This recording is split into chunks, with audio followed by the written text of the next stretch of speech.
Clint Eastwood stood alone, 6 shots fired, or was it 5? One question stopped a killer cold and made movie history. This wasn't just a scene, it was the moment Clint Eastwood became a legend. The city of San Francisco had fallen into an uneasy stillness, not because it was late or quiet or peaceful, but because somewhere, out there in the city's twisted veins, a killer was hiding. And one man was hunting him. Inspector Harry Callahan wasn't the kind of cop who knocked first. He didn't follow procedure if procedure got in the way of stopping evil. He followed instinct. He followed shadows. And tonight they led him straight into a half-lit alley behind a corner store. Blood on the pavement, sirens in the distance, and a hostage crying behind a shattered counter. The criminal had struck again, bold, brutal, and messy. A man. Down, a woman terrified. The .44 Magnum had spoken once already, and now it rested in Harry's massive hand, its barrel still warm, its chamber nearly empty, but not quite. He stepped forward, slow, deliberate, unshaken. His boots crunched on broken glass. The wounded robber slumped against a blood-stained car door, twitched and turned his eyes upward. He was still breathing. Still dangerous. His hand moved slowly toward the shotgun at his side. Harry didn't yell, didn't run. He just lowered his gun, squinting slightly in the sunlight, and set it in the coldest, calmest voice the streets had ever heard. "I know what you're thinking. Did he fire 6 shots or only 5? The air went still, the sirens in the distance faded, the city, this time, the whole city, held its breath. Harry kept talking, his tone somewhere between a challenge and a death sentence. "Well, to tell you the truth, in all this excitement I kind of lost track myself." But the killer didn't move. Harry took one more step forward. His shadow stretched across the robber's chest, but being this is a .44 Magnum, the most powerful handgun in the world, and would blow your head clean off. You've got to ask yourself one question. A pause, not a sound in the world. "Do I feel lucky?" The criminal's hand froze just above the shotgun. "Well, do ya, punk?" Time didn't just slow, it stopped. The moment those words left Inspector Harry Callahan's lips, the world around them became nothing but a frozen photograph. The noise of the city faded into a background hum. The sun bore down harder. The wind, the birds, even the hum of passing traffic seemed to vanish, as if San Francisco itself had been caught in the gravity of that one question. "Do you feel lucky, punk?" The wounded robber, barely conscious and slick with blood, stared up at the man towering over him. His hand hovered just inches from his shotgun. He was bleeding from the shoulder, and his lips trembled not from the pain, but from something worse, uncertainty. He didn't know. Did the revolver still have a bullet in it? Or was Harry bluffing? That was the brilliance of it. Harry didn't have to shout. He didn't threaten. He invited the man to choose his own fate. Gave him just enough rope to decide how he wanted to hang. The .44 Magnum, massive, heavy, uncompromising, loomed like the steel embodiment of justice, its shadow cut across the pavement. Its muzzle was black, endless, like a tunnel to somewhere no one ever came back from. And Clint Eastwood's hand didn't even tremble. This wasn't a standoff between two men. It was a test between death and doubt, for the man on the ground. Blood trickling into his mouth, everything that had brought him to this moment played.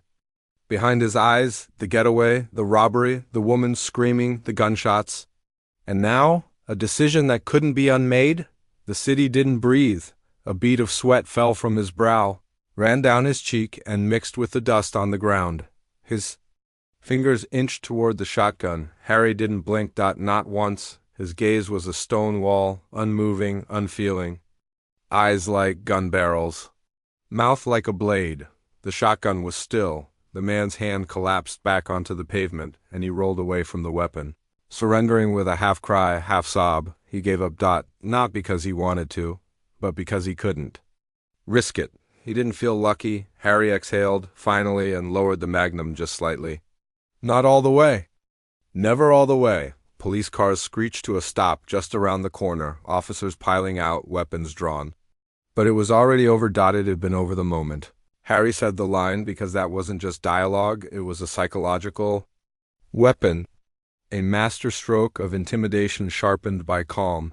And that's what made Harry Callahan different. He didn't just carry the most powerful handgun in the world. He carried certainty. The sirens blared louder now, closing in on the scene.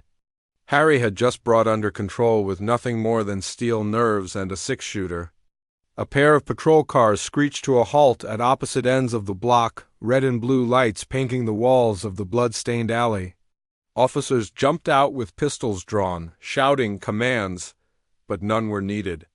The danger had already been neutralized not by backup but by one man standing over a disarmed criminal, his revolver still warm in his hand. Harry Callahan didn't move right away. He stood quietly, towering over the robber, who now lay on his back, eyes wide open, chest rising and falling like he'd just seen the edge of death and barely pulled back from it. His lips trembled, his hands in the air, not out of respect, but resignation. No one asked questions, they didn't need to. The way Harry stood said everything, shoulders squared, jaw tight, eyes locked straight ahead, not gloating, not smiling, just still like a statue built from duty and grit. The other officers slowly approached, cautiously at first, then with growing confidence once they realized there would be no more gunfire. One of them reached for the shotgun on the ground. Another checked the wounded suspect. And a third looked at Harry with that mix of awe and discomfort he always seemed to inspire. He was their best weapon, but a weapon all the same, dangerous. Precise, not always clean, but always final. Someone asked the usual question, "Did he try to shoot you?" But Harry didn't answer right away. He looked down at the .44 Magnum in his hand and slowly cracked open the cylinder, letting the bullets fall one by one into his palm. 1, 2, 3, 4, 5. He held them up silently. Then he turned the revolver slightly, just enough to show what the criminal never saw, an empty sixth chamber. It had been a bluff, the kind of bluff only someone like Harry could make work, not because of what he saw it, but how he said it. Calm, cold, convincing. He hadn't fired 6 shots. He'd fired 5. But in that alley, under that pressure, no criminal alive could tell the difference between a full chamber and a lie wrapped in steel. The young officer standing closest shook his head slowly. He really didn't know. Harry slid the revolver back into his holster without a word. The silence around him was no longer tense. It was reverent. That moment, that bluff, that delivery, it was now legend. He didn't just end a robbery. He ended it his way, and whether you agreed with him or not, you couldn't deny it. When Harry Callahan was on the street, justice didn't come with a warning.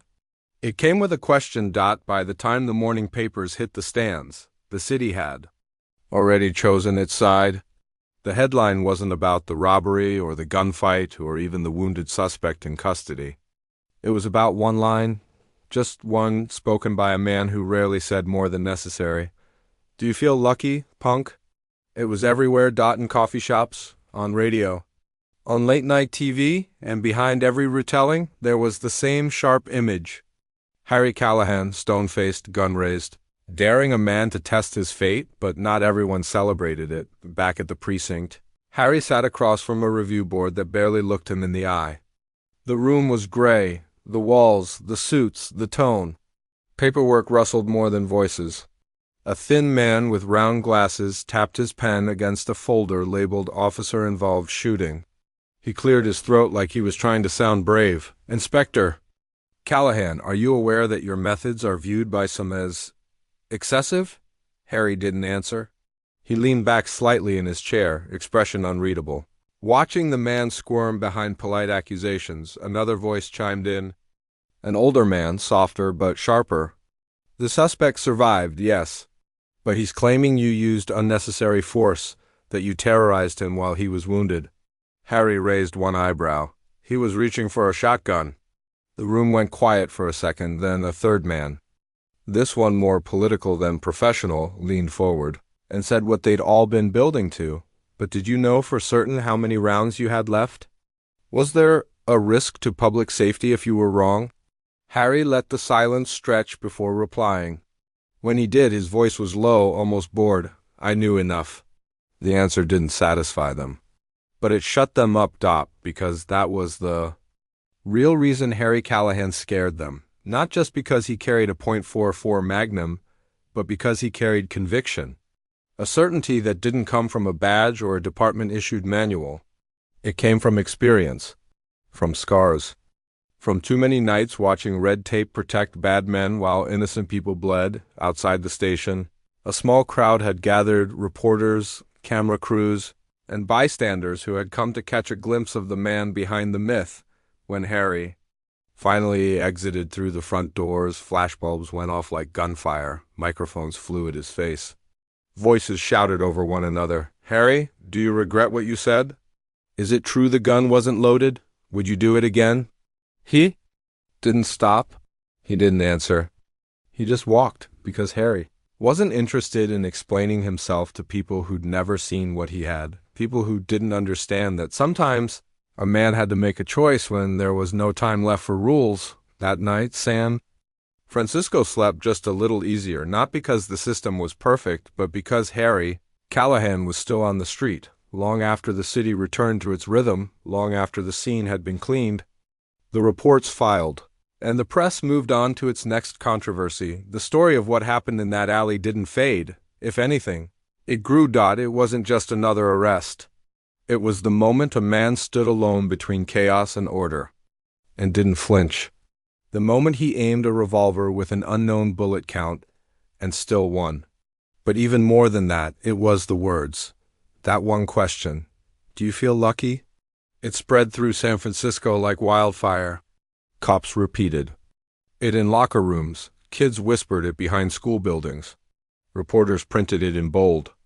And across America, moviegoers who had seen Dirty Harry relived that moment again and again, stunned by the power of its delivery, because it wasn't just a line in a script. It was a challenge to the very concept of fear. Clint Eastwood didn't need special effects. He didn't raise his voice. He didn't even move much. He simply stood in a shaft of sunlight with that tired, ice-cold expression and let the words cut through the air like a switchblade. "Well, do ya, punk?" The robber didn't answer, but the world did. In that instant. Clint Eastwood's Harry Callahan didn't just end a robbery. He created a moment that would outlive every badge, every bullet, every beat cop who ever watched that scene. Directors studied the pacing, writers tried to mimic the delivery. Actors looked for that same presence. But there was only one Eastwood, one Callahan. One man who could make a 6-shot revolver feel like a truth serum in steel. Years later, when critics talked about Dirty Harry, they didn't just discuss plot or cinematography. They talked about attitude, tone, presence, because Harry Callahan wasn't just a character, he was a reflection of a time. A culture and a growing sense that justice didn't always wear a smile. He didn't ask for permission. He asked the question. And to this day, decades later, people still quote it, still pause with a grin, and still feel that electric charge. Do you feel lucky? Because with Clint Eastwood, you never knew what came next.